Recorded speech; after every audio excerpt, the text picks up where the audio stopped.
Assalamu alaikum. Hi Malina. Here are today's news updates. खबर शामिल करते हैं IP न्यूज के चेयरमैन चौधरी गुलाम फरीद राई से। वजीर आजम और फील्ड मार्शल अली खामनाई शहीद के जनाजे में शिरकत के लिए ईरान पहुंच गए। वजीर आजम पाकिस्तानी अवाम और हुकूमत की जानब से ईरानी क़यादत और सोगवार खानदानों से दिली ताज़ियत का इज़हार करेंगे। वजीर आजम मोहम्मद शहबाज शरीफ और field marshal Asim Munir Iran के साबिक supreme leader Ayatollah Syed Ali खामनाई शहीद के जनाजे में शिरकत के लिए तेहरान पहुंच गए। तेहरान पहुंचने पर ईरान के वजीर दिफा, वजीर दाखिला और आला सिविल मिलिट्री हुकाम ने फील्ड मार्शल सैयद आसिम मुनीर का पुरतपाक इस्तकबाल किया।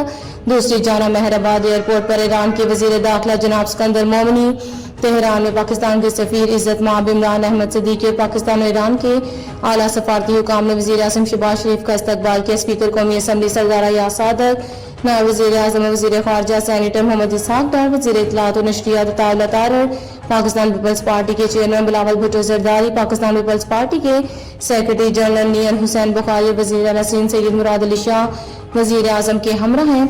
वजीर आजम शहबाज शरीफ और field marshal Syed Asim Munir Tehran में ईरान के मरहूम supreme leader Ayatollah Syed Ali खामनाई शहीद की आखिरी रसूमात में शिरकत करेंगे।